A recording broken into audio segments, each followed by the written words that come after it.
The Fighting Irish have a top 10 showdown inside Notre Dame Stadium this Saturday at 2:30 p.m. Eastern Time on NBC when the Cincinnati Bearcats come to town. Obviously, plenty of familiarity with both of these programs. Mike Denbrock, one-time Notre Dame assistant, Brian Kelly, Marcus Freeman, Mike Mickens, one-time Cincinnati coaches. So bring on Tyler Horka, blueandgold.com beat writer, to give his thoughts on this matchup and where things are at with the Notre Dame football program. So, Tyler, let's start with the injury report. Who's back healthy? Who is still questionable this weekend for this pivotal matchup? So a couple guys that are questionable. Obviously, we saw Kurt Heinisch miss a game for the first time in nearly 30 games. He had started nearly 30 games in a row for Notre Dame. He was out in concussion protocol. Brian Kelly said that he should be exiting that protocol at some point this week, and then it's all about kind of getting his legs back under him and getting him in the flow of a game situation. So we should see him, but I mean, Jacob Lacey and Howard Cross played really well last week, so I don't think that's the most of Notre Dame's worries this week. Jack Cohn obviously had an ankle injury that he suffered in the Wisconsin game, and that took him out of the game. We saw him on the sideline. He came back. He looked to be okay. So that's really just kind of seeing where Jack Cohn is in practices this week. Tuesday is Notre Dame's first practice of the week. They get back into the facility on Sunday and do some things, but really Tuesday is their first full day. So Kelly said he wouldn't really know where Cohn is at until after today's practice. So those are two huge injuries, but obviously Michael Carmody is another one that Notre Dame fans have an eye on. The left tackle situation for Notre Dame has been quite a rough one this year, with Blake Fisher going down in the first game against Florida State, Carmody getting hurt that next week against Toledo, and Tosh Baker has been very hit or miss at best at the left tackle position for Notre Dame. So that'd be huge if they could get Carmody back. Those are the three injuries that Notre Dame are looking at this week, and Sibo Flemister will be available for the first time all season. That was never an injury. Obviously, Kelly never really disclosed why he's out. I think some people can make assumptions for themselves, but he'll be back. And look, the Notre Dame running game needs a spark. I don't know if Sibo Flemister is the guy that overturns their 2.3 yard per carry average that they've had through 4 games this season. Probably not, but maybe he gets in there, busts a big one, and Notre Dame needs all it can in the running game right now. That's for sure. Tyler, I think maybe Adrian Peterson is the one running back out there like could come in and give a boost, like Derrick Henry maybe. I don't know if there's anybody. It's the offensive line. Obviously, we've written about it extensively. We've talked about it extensively. And I think Kelly had a pretty telling quote when I asked him toward the end of the press conference, how close is Notre Dame to turning this thing around on the offensive line? Can it just click and everything just kind of turns in Notre Dame's favor? And I don't know if it was subconsciously or just, within the context of what he was saying, but there was a little 5-word excerpt of what he said. And he said, we are what we are. This is who Notre Dame is right now on the offensive line. It's got to combat that somehow. And look, Jack Cohn's done everything he can. I know his mobility is a little suspect at times, but Notre Dame still has one of the top 30 passing offenses in the country, despite an offensive line that ranks at the bottom of pretty much every meaningful statistic. Does Michael Carmody give that pass protection a big boost? What does he do in the run game if he comes back? Man, who would have thought that, saying that Notre Dame's offense would have been so, like, I think you can make an argument that the MVP of the offense right now is Blake Fisher, because, like, how valuable he is right now, and you see just how big of a loss he was when he went down against Florida State. So stick with the quarterbacks. Obviously, a key hot topic. Brian Kelly was a little coy. Maybe is there some gamesmanship? Talking about Jack Cohn, he's definitely the starter if he is healthy. I mean, there's 3 quarterbacks right now that Notre Dame's used to win games through 4 games. Certainly, no one would have guessed that before the season. What are you expecting to see out there on Saturday?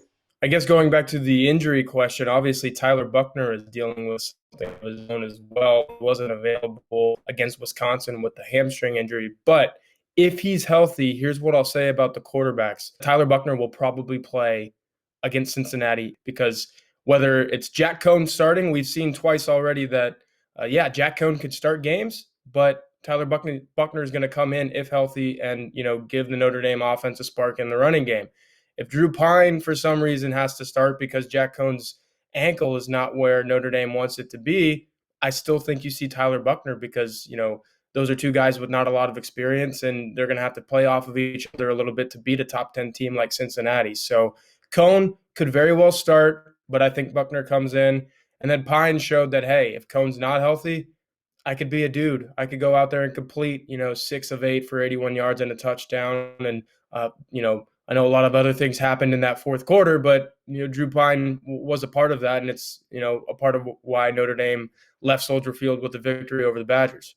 Yeah, so like we talked about, Cincinnati coming to town, obviously a monumental matchup on a national scale. So Brian Kelly, high praises of his former school. Go ahead and hear what Kelly had to say from his Monday press conference. Great opponent, nationally ranked, and deservingly so. This is a well-coached football team, very talented. They are well-coached. Luke has done a great job, obviously, at Cincinnati. And they're deserving of where they're ranked. This is, this is clearly from our perspective, the best team that we've played up to this point. So Tyler, there's what Kelly had to say. You've written extensively about the Cincinnati Bearcats at blueandgold.com. We'll leave a link to Horka's preview story of the Bearcats in the description of this video. And of course, you can find the story at blueandgold.com. How dangerous is this Cincinnati team?